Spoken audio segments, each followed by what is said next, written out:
ഇപ്പോഴും എൻ്റെ 2 ലക്ഷം രൂപ അടുക്കളയിലെ അരിപ്പാത്രത്തിലുണ്ട്.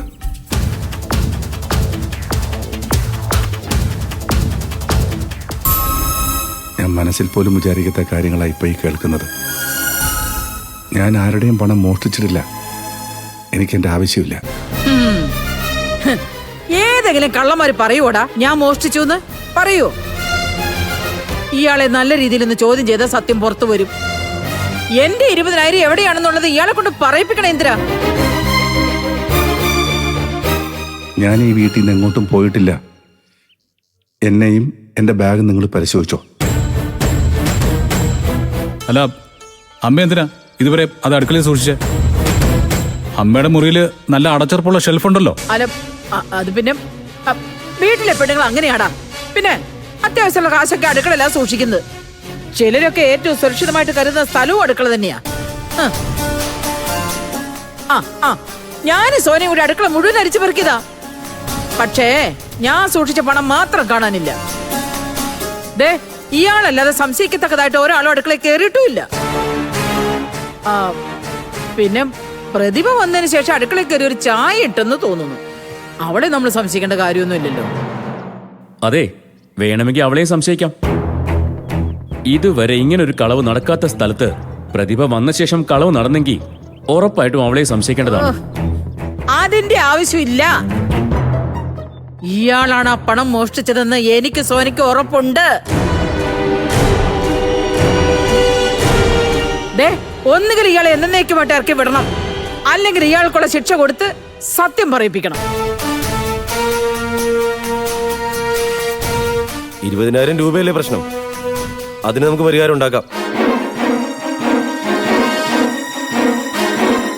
ഇദ്ദേഹത്തിന് ലോട്ടറി അടിച്ച് 1 ലക്ഷം രൂപയെന്ന് ശ്യാമോൾക്കൊരു മാല വാങ്ങിക്കൊടുത്തിരുന്നില്ലേ?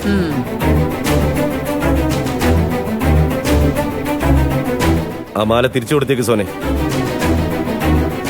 അതിനെന്തായാലും 20,000 കൂടുതൽ വില കാണുമല്ലോ. ശ്യാമേൻ ഇതിൽ ഇടപെടണ്ട. അമ്മയ്ക്കറിയാം എന്ത് ചെയ്യണമെന്ന്. ഇവന് ചോറ് ഇവിടെയും കൂറ് അവിടെയും അടി. ഇവിടെ വന്നു കയറി എല്ലാ മരുമക്കളും കണക്കാ. കുടുംബത്തിന് ചേരാത്ത വകകള്. 20,000 രൂപ ഞാൻ തന്നാ മതിയോ?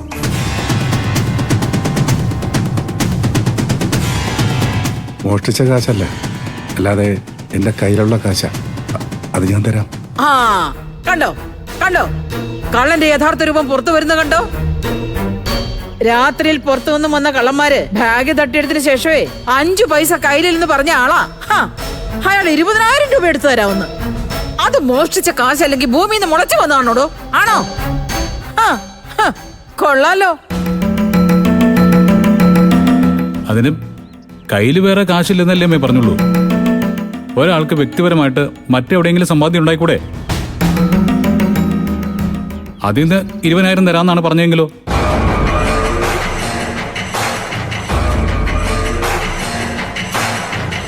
അതെ, അതുപോലും അമ്മ വാങ്ങിക്കരുതെന്ന എന്റെ അഭിപ്രായം.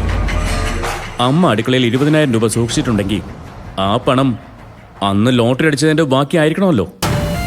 അല്ലാതെ അമ്മയ്ക്ക് അവിടെ നിന്ന് ഇത്രയും കാശ്. അതുകൊണ്ട് നഷ്ടപ്പെട്ടെന്ന് പറയുന്ന ആ കാശിന്റെ കാര്യം അമ്മ അങ്ങ് മറന്നേക്കുന്നതാണ് നല്ലത്. എടാ, നീ എന്നു മുതലടാ എന്നെ നല്ലതും ചീത്തയും പഠിപ്പിക്കാൻ തുടങ്ങിയത്? ഇന്നലെ വരെ നിനക്ക് ഇങ്ങനെ ഒരു സ്വരം ഉണ്ടായിരുന്നില്ലല്ലോ. ഇന്ന് നിന്റെ ഭാര്യ വന്നതിന്റെ ധൈര്യമല്ലേ? നിങ്ങൾ എല്ലാവരും കൂടി ഈ വീട്ടിൽ കടന്നുകൂടിയ കള്ളനെയാ രക്ഷിക്കാൻ നോക്കുന്നേ. ഓർത്തോ, അതെന്തായാലും ഞാൻ അനുവദിച്ചു തരാൻ പോകുന്നില്ല. ഈ കള്ളനെ ഈ വീട്ടിൽ നിന്ന് ഇറക്കി വിട്ടേ പറ്റൂ. അതെങ്ങനെ വേണമെന്ന് മാത്രം ഇനി നിങ്ങൾ തീരുമാനിച്ചാൽ മതി.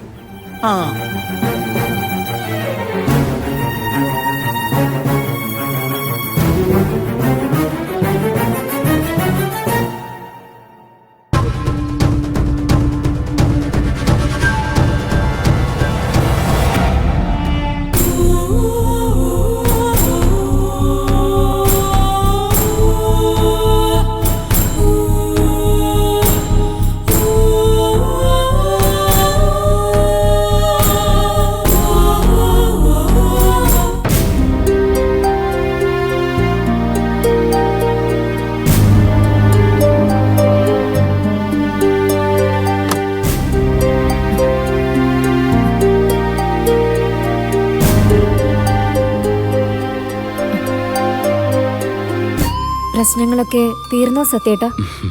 ഈ വീട്ടിൽ ഒരിക്കലും പ്രശ്നങ്ങളൊന്നും തീരില്ല പ്രതിഭേ.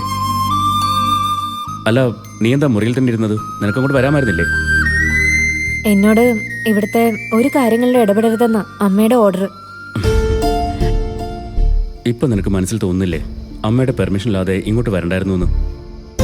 ഏയ്, എനിക്കങ്ങനെ തോന്നേണ്ട കാര്യം എന്താ? സത്യേട്ടൻ എന്റെ കൂടെയില്ലേ?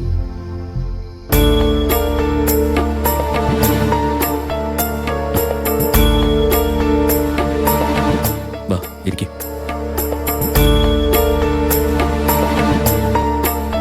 നീ ഇവിടെ ഉള്ളപ്പോ എനിക്ക് അമ്മയ്ക്കെതിരെ മിണ്ടാൻ പോലും പറ്റാത്ത അവസ്ഥയാ. ഇപ്പൊ തന്നെ ഞാൻ അമ്മയോട് പ്രതികരിച്ചപ്പോ